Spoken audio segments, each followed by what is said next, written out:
আজকে ত্রিপুরা প্রদেশ যুব কংগ্রেস, NSUI মহিলা কংগ্রেস এবং সেবা দল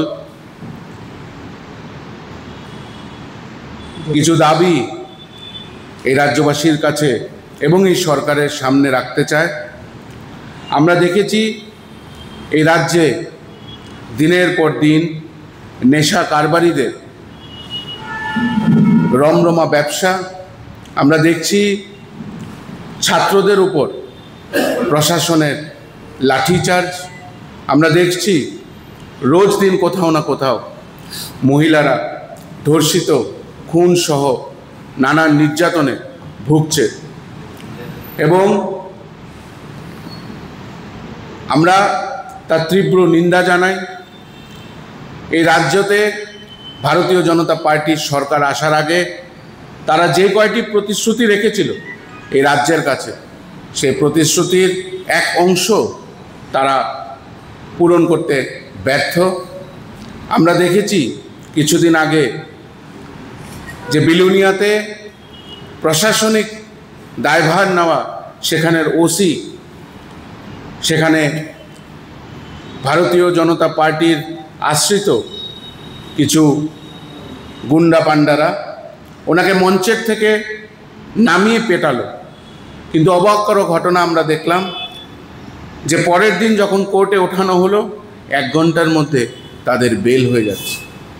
আমরা দেখছি যে ফেসবুকের মাধ্যমে এই সরকারের আসল চেহারা যদি কেউ তুলে ধরার চেষ্টা করে তাকে কোনো না কোনোভাবে ভুল মামলায় দ্বারস্থ করে তাকে রিমান্ডে দেওয়া হয়।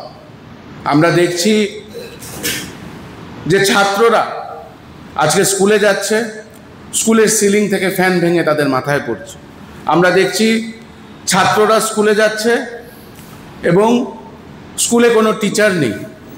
আমরা দেখছি যে তারা যখন শিক্ষকের জন্য, পড়াশোনা করার জন্য, যেটা তাদের মৌলিক অধিকার, তার জন্য প্রতিবাদ করছে, প্রশাসন তাদের উপরে হাত উঠাচ্ছে।